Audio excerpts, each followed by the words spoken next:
আসসালামু আলাইকুম। আশা করি ভাইয়া আপুরা সবাই ভালো আছেন। আলহামদুলিল্লাহ আমরাও সবাই ভালো আছি। সকালবেলা এখানে কিন্তু বেশ ভালো বৃষ্টি হইতেছে, তো ভাবলাম একটু আপনাদের সাথে শেয়ার করি। আর এটা কিন্তু এখন বৃষ্টির সিজন একদমই না, কিন্তু তারপরে ফিরকে যেন বৃষ্টির পরিমাণটা অনেক বেশি ছিল। কিছুই করার নেই, বৃষ্টি হচ্ছে আল্লাহর একটা রহমত। তো এই বৃষ্টিতে হয়তো ঠান্ডা নামায় দিতে পারে। এখন কিন্তু সিজনটা হচ্ছে শীতের, কিন্তু সেই হিসেবে দিনের বেলা কিন্তু বেশ ভালো গরম পড়ে, রাতের বেলা কিন্তু খুব ঠান্ডা লাগে। তো যাই হোক, এভাবেই কিন্তু মানুষ অসুস্থ হয়ে যাবে। জ্বর, ঠান্ডা, কাশি সবারই হবে কম বেশি এই আনকা আনকা ঠান্ডা গরমে। বিশেষ করে আমিও কিন্তু এই আনকা আনকা গরম ঠান্ডায় ভালো অসুস্থ ছিলাম আজকে 4-5 দিন ধরেই। আপনাদের সাথে কথা বলছি শেষ আরও 4 দিন না যেন 5 দিন আগে। তো জ্বরের মতো ভাব ছিল, উপরে বোঝা যায় না জ্বর, কিন্তু আমার শরীরের অবস্থা ছিল এমন যে হ্যাঁ, আমার শরীরে জ্বর আছে, অনেক দুর্বল ছিল। তো যার কারণে আজকে প্রায় 4-5 দিন ধরেই আপনাদের সাথে থাকতে পারিনি, এই জন্য দুঃখিত। সকাল সকাল রান্না করছিলাম, সারাদিন কাজ করব এই ভেবে। যেহেতু এখন রুমটা আমরা চেঞ্জ করতেছি, সেই জন্য কাজের একটু পরিমাণটা বেশি। দিনে রাতে সবসময় কাজ করতে হয়, একা যেহেতু থাকে বাচ্চাটাকে নিয়ে, যখন সময় হয় তখনই কাজ করি। যখন যেটা চোখে পড়ে সেটাই করার চেষ্টা করি। তো এখন হচ্ছে সন্ধ্যার পর আজকে কিন্তু অনেক কাজ করছিলাম সারাদিন, টুকিটাকি যেটুক পারছি সময় যেখান থেকে হয়েছে সেখান থেকে একটু একটু করে আপনাদের সাথে শেয়ার করছি। এরপরে এই যে চটটা দেখতেছেন, এই চটটা হচ্ছে গিয়ে আমি আমার বিছানার ভিতরে মানে বিছাইছিলাম তোশকের নিচে। তো এই চটটা দেখি যে চারপাশে সমান আছে, এই জন্য আমি এটা রাত ভরে সেলাই করছি। সেলাই করার পরে ওটার ভিতরে কিছু হাঁড়ি পেতিল ভরছি। বিশেষ করে আমি আজকে আরেকটু কাজ করব, আমার ডোলাটা পরিষ্কার করতে হবে।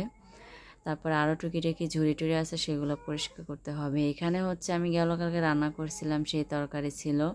সেই তরকারিটা আমি একটু গ্যাসে গরম করে নিতেছি। আর এখন বেলা বাজে প্রায় 10টার উপরে। তো খুব বেশি ক্ষুধা লাগছে, সকাল থেকে সেভাবে কোনো কিছুই খাওয়া হয় না। প্রতিদিন সকালবেলায় চা বানায়, চাল ভাজি না হয় বিস্কিট, মুড়ি, খই যাই থাকে। কিন্তু বিশ্বাস করেন, সাফওয়ানের একটু চা দিয়ে বসাই দিয়ে আমি একটু কাজ করি।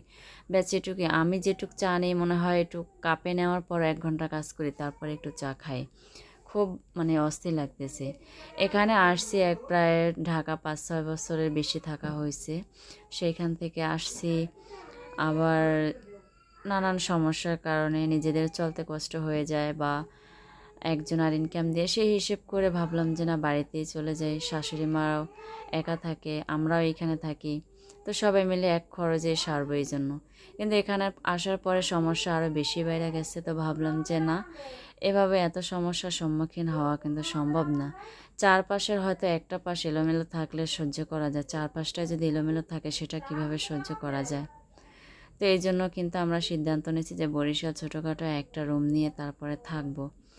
অত বেশি ভালোবাসার প্রয়োজন নেই, যেহেতু আমাদের ইনকাম যেরকমের সেরকমের একটা ছোটোখাটো বাসা নিয়ে আমাদের দিন চলে যায়।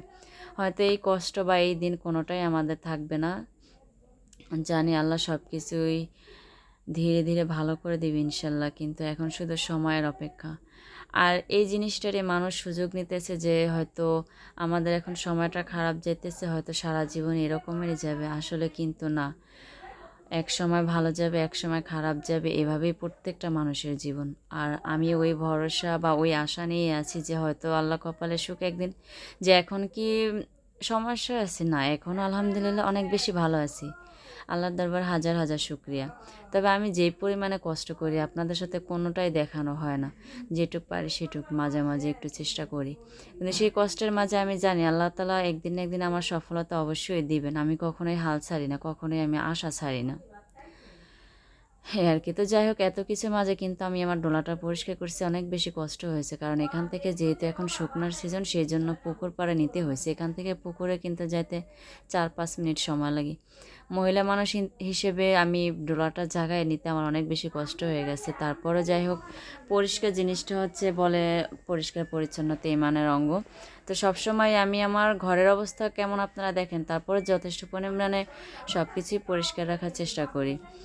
হ্যাঁ, অসুস্থ বিষয় অসুখ বিসুখ সেটা তো একটা আলাদা জিনিস। কিন্তু যখন সুস্থ থাকে সবসময় কাজের উপরে থাকতে আমি পছন্দ করি। তো ডোলাটা পরিষ্কার করছি, ওইটার সাথে কিন্তু আরও অনেকগুলো কাজ করছি টুকিটাকি। সাফওয়ানের দুপুরবেলা একটা ডিম সিদ্ধ করে দিয়েছিলাম। এখানে ভাত রান্না করা হয়ে গেছে, তরকারি রান্না করা হয়ে গেছে। আর যেটা আমার প্রয়োজন নাই সেই জিনিসটাই আমি কিন্তু আমার ঢোপের ভিতরে অলরেডি ভইরা ফেলাইতে আছি। যেহেতু সব কিছু আমার একারই করতে হবে, আমি সুযোগ বুঝে বা সময় বুঝে ওই জিনিসগুলো করার চেষ্টা করতেছি। আছে না যে আমি কাজ তো আমার ভাইরা এসে সব কিছু করে দিবে, কিন্তু ওদের আশায় তো আর আমি সব কিছু রেখে দিতে পারি না। আমার কাজ আমাকে করতে হবে, বলে না যার যার কাজ হ্যারি করতে হয়। ওরা যে যতই আমার কাজ করে দিক, কিন্তু আমার যে কাজটা সেটা আমাকেই করতে হবে। তো সব কিছু এলোমেলো খাটের উপরে রাইখা দিছি। এরপরে কিন্তু বিছানার চাদর ধোয়া থেকে শুরু করে আরও অনেক কিছু ধোয়ার বাকি আছে। একটা একটা করে কলসি মাঝে মাঝে পরিষ্কার করতেছি। আর আমার কলসি হচ্ছে দুইটা, একটা ফিল্টার ছিল, ফিল্টারটারে পরিষ্কার করলাম। তারপরে দেখা যায় আমি ফিল্টার রাখছিলাম সেই টুলটারে আমি ঘরে বসে মুছছিলাম। যে এত কিছু করার পরে এত বেশি ক্লান্ত লাগতেছে, আমার শরীরটা আর চলতেছে না। তারপর ভাবলাম যে না, ধুয়ে ফেলাই, মুছছি, আমার মন ভরতেছে না। রান্না করছি সেই ফাঁকে ফাঁকে কিন্তু আবার চুলাটারে ধুয়ে ফেলাইছি। চুলার অবস্থা অনেক বেশি খারাপ ছিল, এখন কিন্তু দেখতে মাসাল্লাহ অনেক সুন্দর লাগতেছে, চকচক করতেছে। আমার জিনিস আমি যেটা ব্যবহার করব সেটা ধুয়ে মুছে পরিষ্কার রাখলে নিজের কাছেও ভালো লাগে, বা একজন মানুষ যদি আসে হঠাৎ করে, সে যদি দেখে তার কাছেও ভালো লাগবে। এখানে আমরা একটা বাড়িতে যাই, প্রতিদিন সকালবেলা আমরা ভিডিও আপলোড দিতে যাইতাম সাফওয়ান আর আমি। আমাদের ঘরের চারপাশে সিমেন্টই পাওয়া যায় না, তাহলে এই মোবাইলে যে কাজ করবো সেই নেট কীভাবে পাবো?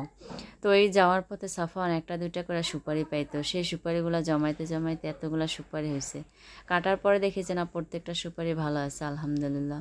তো সেই সুপারিগুলো আমি এভাবে করে ভিজায় রাইখা দিছি, যে যাওয়ার সময় বড় ভাবি পান খায়, বড় ভাবির দিয়ে দিমনি, আরও যদি পাই তাহলে একসাথে দিয়ে দিমনি। মাঝে মাঝে আমিও তো একটু খাই বড় ভাবির ঘরে গেলে পান।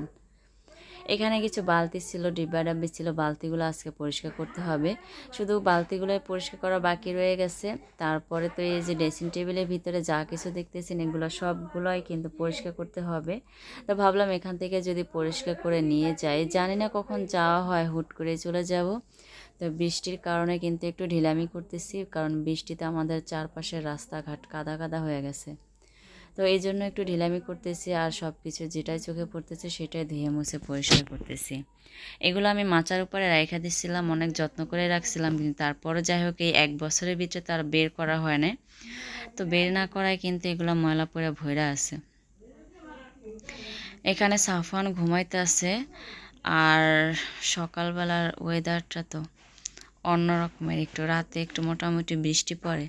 আসলে বৃষ্টিটা ওরা হচ্ছে একটা নিশির, সকালবেলা যে নিশিটা পড়ে, তো এটা এমনভাবে পড়ে যে টিনের চারপাশটা, টিনের পানিগুলো যেখানে পড়ে মনে হয় যেন রাতে বৃষ্টি হয়েছে এরকমের। তো আমাদের এই চারপাশে কিন্তু দেখতেছি এখন ধান গাছ চারপাশে।